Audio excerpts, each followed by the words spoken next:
You know, Jesus claimed to be God, and you know, most people, when they claim to be God, of course, they're treated like they're crazy, you know. But one thing that wouldn't happen if somebody today was to claim to be Jesus, they wouldn't have a huge following of people forming a religion after this person. You know, one thing that you notice a lot is that there's a lot of crazy people or people that have lost their mind that claim to be Jesus and claim to be God. My name's Anthony Nalin. All right, I'm making a prophecy here. Fort Knox is going to eat Texas as a hell. These Texas are going to burn. They put 2 shots in my legs. All right, when I was in Skyview, the girls. Jesus Christ! King of Kings. King Turmoil. King Fort Knox hell. Fort Knox, Texas. Put your soul in a Fort Knox.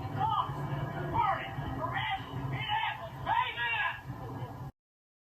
You know, this video, when I first saw it, it made me laugh a little bit, but then I had to kind of just think of what this really shows you, man. And it really shows you that demon possession is real. Here you have somebody who has completely lost their mind, but still is able to form words and still able to curse God and pretend to be God, you know, and say things that are so blasphemous and things that are so disrespectful to God.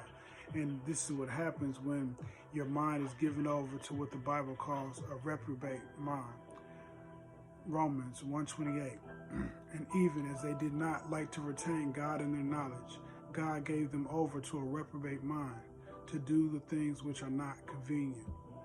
You know, there's a lot of people in the Bible like Nebuchadnezzar, who was a God hater at first. He was all about self-love. The more you love yourself, the more you live for yourself, the more you hate God. And the more you do this, God will start to give you over to a reprobate mind. And Nebuchadnezzar was this way. He loved himself, he loved his possessions, and he'd always look at the stuff he had and would be like, look what I've done, you know, with no kind of, you know, thought about God and where it really came from. And one day he gave him over to his own his own reprobate mind. And he was, for 7 years, eating grass like an ox. He went crazy.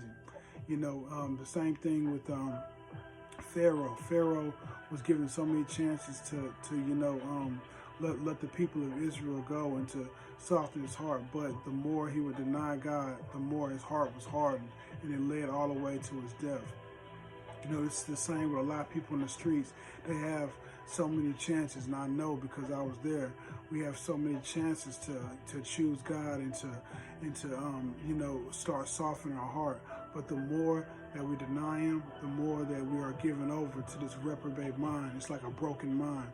And this happens with a lot of people who are God haters. They begin to slowly start, you know, succumbing to evil sexual acts, and they start succumbing to more and more harder drugs, and they start succumbing to more anger until their mind is completely broken and reprobate.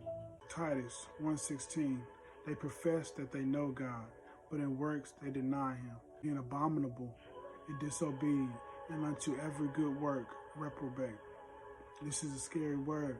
You know, it's something that should keep everybody that doesn't know God on their toes to make sure they're not becoming like this, that their mind isn't slowly twisting and warping to where you no longer know right from wrong. And this is just the beginning, not knowing right from wrong, because after a while you won't even know how to be sane. And you'll be a lot like this man in this video who's completely lost it. And I would consider someone like this completely demon possessed. And when demons possess people and take them over, they do the most disgusting and vile things, and they do the most disrespectful things to God. And one of the most disrespectful things you can do is claim to be God or claim to be Jesus. So this is why when a demon takes over a person, why you see so many people in the streets that claim to be God, claim to be Jesus in the flesh. These are people that have been given over to demon spirits that now take control and have these people's body and make them do such evil things that are blasphemous to God. Something to think about. Do take good care of yourself.